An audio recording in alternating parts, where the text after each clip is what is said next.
Das ist Chappie, ein Westheimer Weißterrier, bei dem wir heute die Zähne säubern wollen.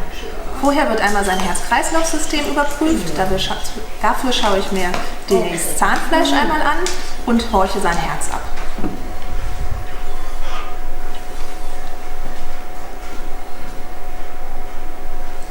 Alles gut. Dann bekommt er einen Venenkatheter. In diesem Venenkatheter wird direkt die Narkose gegeben, damit er auch schnell einschläft. Und es hat den Vorteil, dass man während der Narkose Infusionen, also Flüssigkeit, verabreichen kann, Medikamente geben kann. Einfach einen venösen Zugang zu haben, macht eine Narkose um einiges sicherer. Gut, dann können Sie sich auf den Weg machen und so gegen 11 Uhr wiederkommen. Okay. Gut. Bis nachher. Hier sieht man, wie er schon schläft. Er wird in eine Decke gewickelt und kommt auf eine Wärmematte, weil Tiere, die in Narkose liegen, sehr schnell auskühlen. Hier haben wir seine Trachea betäubt und geben ihm einen Tubus, also einen Plastikschlauch in den Hals, damit wir ihn beatmen können. Und damit kein Speichel oder keine Flüssigkeit von der Zahnreinigung in seinen Rachen läuft und er sich daran nicht verschlucken kann. Zusätzlich wird der Tisch auch ein bisschen Richtung Kopf gekippt, damit alles an Flüssigkeit aus dem Kopf, also aus dem Maul herauslaufen kann. Hier sondiere ich das Zahnfleisch und schaue, ob es tiefe Zahnfleischtaschen gibt, in denen sich Entzündungen und Zahnstein angesammelt haben. Zahnstein selber ist verkalkter Zahnbelag, ist besiedelt mit Bakterien, die auch in die Blutbahn abgeschwemmt werden können, was das Ganze so gefährlich macht. Deswegen bekommen bei uns die Tiere vor der Zahnsanierung ein Antibiotikum und auch noch 1-2 Tage danach, damit es keine Entzündung im Körper gibt. Hier wird mit einem Scaler manuell werden die gröbsten Zahnsteinbrocken abgekratzt, damit man nicht zu lange mit dem Ultrascaler auf den Zähnen herumschleifen muss.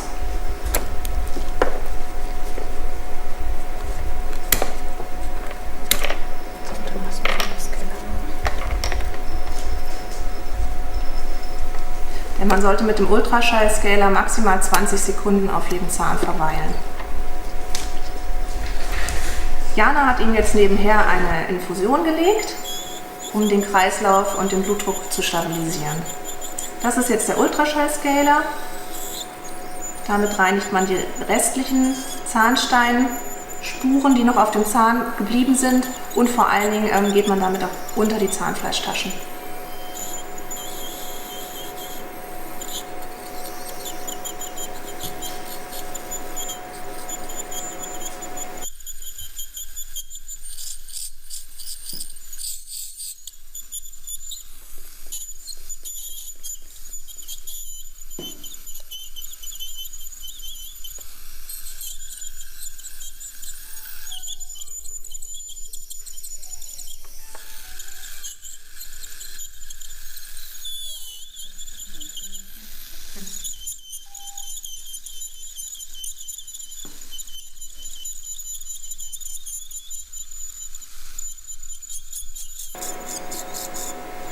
Der blaue Schlauch, den wir jetzt auf dem Video sehen, gehört zu dem Inhalationsnarkosegerät.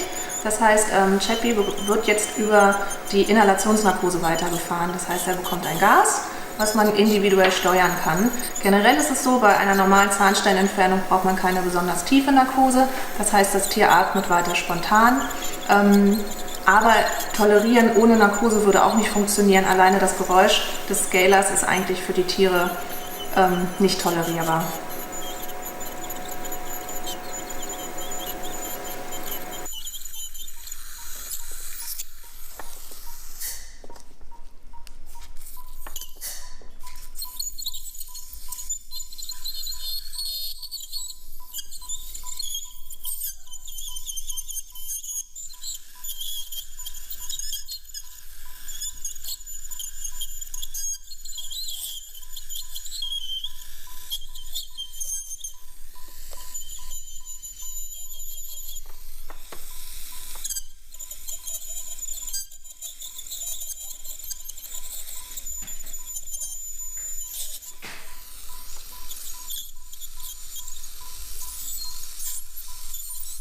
Das Problem beim Zahnstein ist, dass das eine fortschreitende Erkrankung ist. Es schiebt sich unter das Zahnfleisch geht zurück, der Zahnhalteapparat löst sich nach und irgendwann fällt der Zahn aus. Außerdem haben die Tiere extremen Mundgeruch, es riecht überhaupt nicht gut, weil es eben bakteriell besiedelt ist und auch andere Organe mit den Zahnsteinbakterien besiedelt werden können.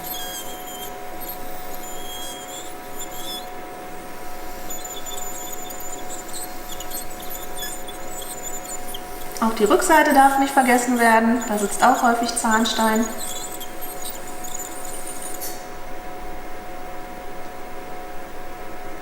Jetzt die Rückseite der gegenüberliegenden Zähne.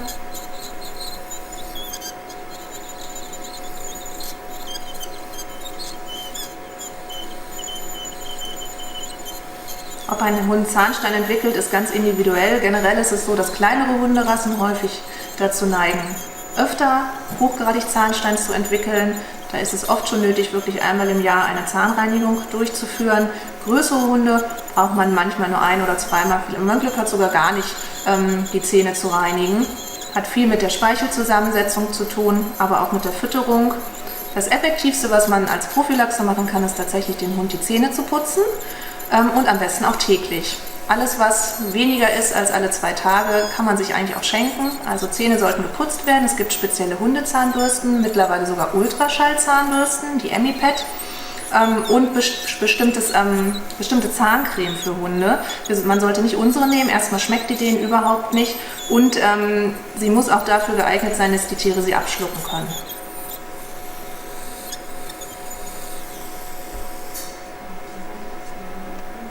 Jetzt ist er ein bisschen zu wach geworden und jetzt gibt Jana ihm ein bisschen Propofol über die Vene nach, individuell dosiert. Und so kann man eine Narkose wunderbar fahren. Viel, viel besser, als wenn man nur ein Narkosemittel in den Po-Muskel spritzt. Dann ist alles drin und wenn das Tier dann zu tief in Narkose liegt, dann hat man ein Problem.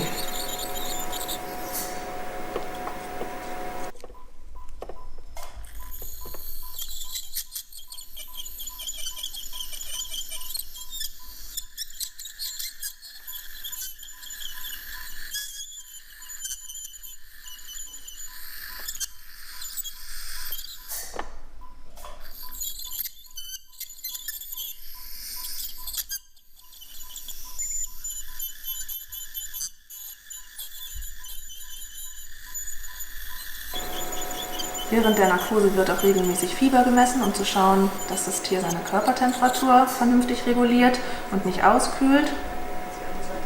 Hier werden jetzt die Zähne poliert. Das ist eine spezielle Polierpaste. Ich glaube, die kommt sogar aus der Humanmedizin. Um auch die letzten Reste noch zu entfernen und auch um zu verhindern, dass sich möglichst schnell oder möglichst lang zu verhindern, dass sich schnell wieder Zahnbelag bildet. Aber ohne dass man anfängt, Zähne zu putzen, wird er vermutlich in 2-3 Monaten auch schon wieder beginnende Zahnsteinbildung haben.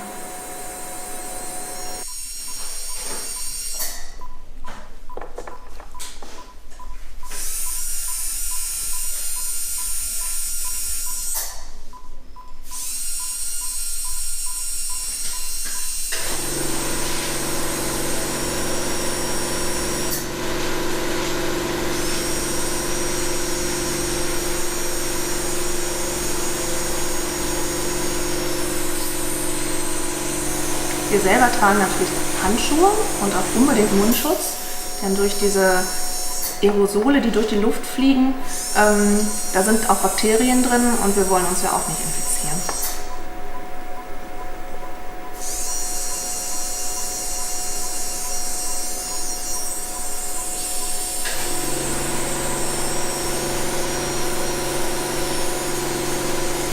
Zahnstein sollte auch nie in dem Raum durchgeführt werden, in dem man operiert.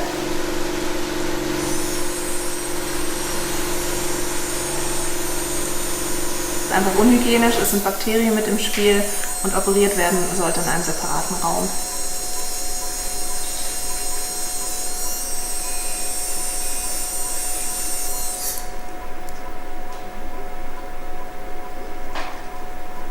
Jetzt wird nochmal alles mit Wasser ein bisschen ausgespült, denn diese Paste schmeckt vielleicht uns, aber wohl eher nicht dem Hund.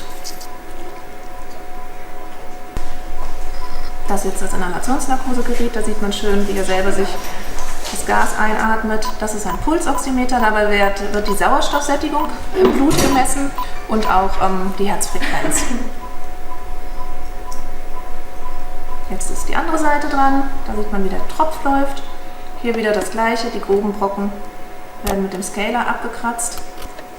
Da sieht man auch, wie gereizt das Zahnfleisch darunter ist. Es fängt gleich an zu bluten. Wie ist der Keil zu klein. Ja, da ist noch ein bisschen Aufdrehen da drauf.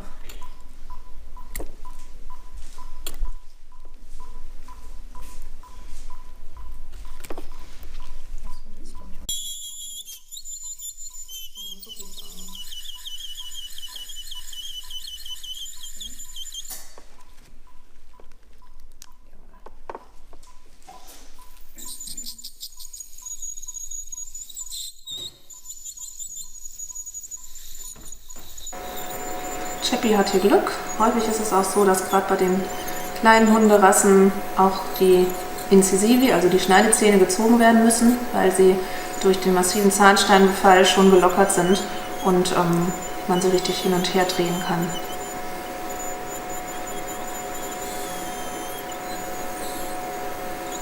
Ist hier alles nicht bei ihm der Fall, das heißt, Zähne müssten wir überhaupt keine ziehen. Das ist manchmal nicht ganz einfach vorhersehbar. Wenn man die Zähne reinigt, merkt man häufig erst beim Reinigen, dass ein Zahn nicht mehr rettbar ist und der wird dann natürlich auch entfernt. Das macht es aber auch manchmal recht schwierig, Kostenvoranschläge korrekt zu stellen, denn es ist natürlich sehr viel mehr Aufwand, wenn man einen großen Backenzahn mitziehen muss, zeitlich und auch materiell.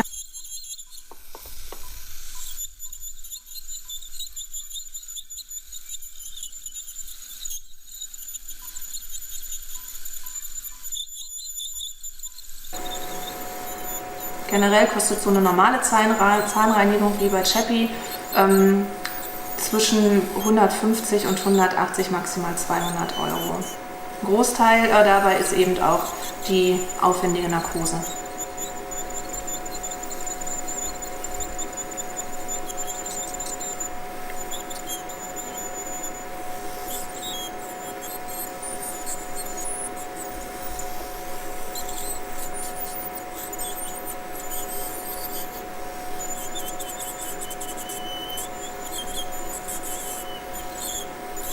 Der weiße Stab ist ein Maulkeil, damit man auch überall rankommt und er nicht ständig das Maul schließt, beziehungsweise er kann es ja nicht schließen, weil er ja in Narkose liegt, aber wenn er zu sehr wach werden würde, wäre sonst auch die Gefahr, dass er sich den Tubus abbeißt.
So eine Zahnreinigung kann unter Umständen ganz schön lange dauern. Wir haben das jetzt hier auch absichtlich mal in voller Länge gezeigt, damit man einen Eindruck gewinnt, was alles dort passiert und wie lange das auch dauert.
Ich kann sonst noch ein bisschen was zur Antibiose erzählen.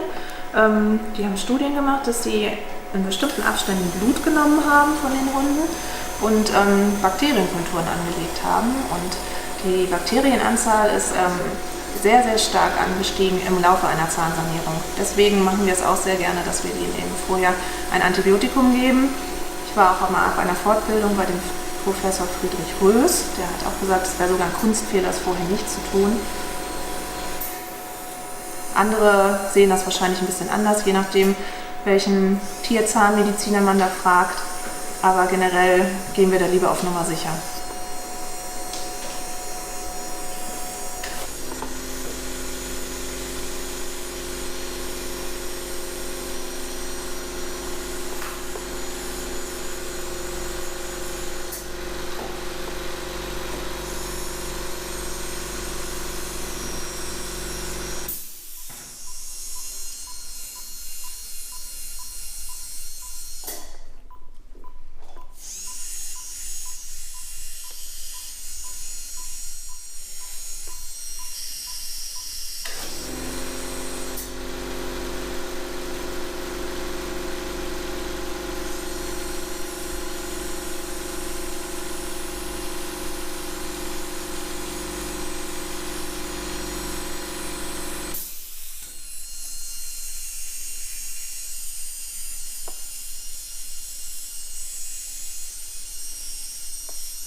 Noch ein bisschen dunkel.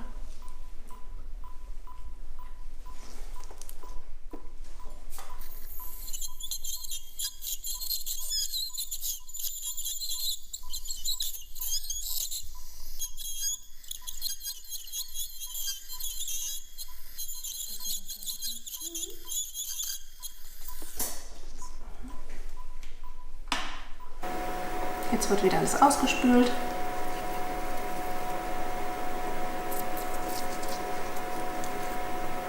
Manchmal sind gerade in so kleinen Ritzen noch Reste vom Zahnstein. Die muss man dann auch noch mal mit dem Scaler ein bisschen entfernen.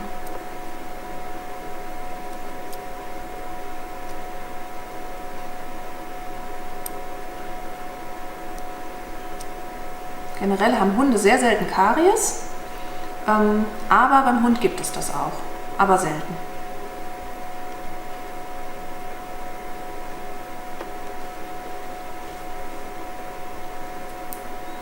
Jetzt wird er abgestöpselt von der Inhalationsnarkose. Der Tubus bleibt so lange drin, bis der Schluckreflex da ist. Erst dann wird er gezogen. Und jetzt kommt er in eine Wärmebox. Fertig. Hier ist er jetzt schon wieder wach. Noch ein bisschen torkelig und duselig. Aber er weiß, wo der Ausgang ist. Ja, nicht ganz, das war der Röntgenraum. Der Venenkatheter wird gezogen zum Abschluss. Das passt ihm nicht.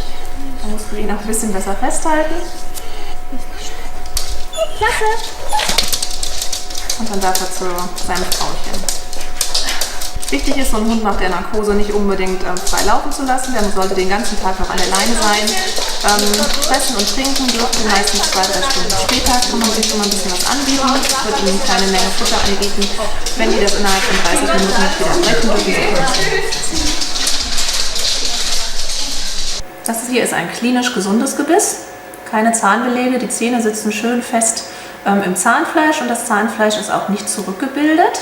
Jetzt simulieren wir mal, was passiert, wenn sich Zahnbelag und später Zahnstein bildet. Sieht, durch den Belag wird das Zahnfleisch langsam rot. Hier ist schon deutliche Gingivitis, Zahnbelag, Zahnstein. Das Zahnfleisch bildet sich langsam zurück. Zahnhälse liegen frei. Und die Zähne verlieren ihre normale Festigkeit im Parodontium.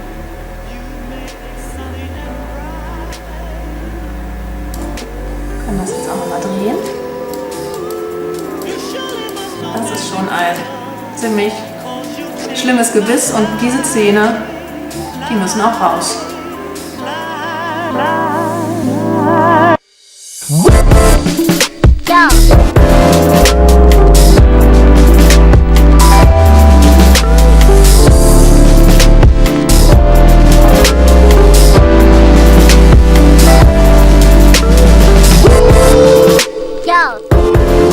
Yo.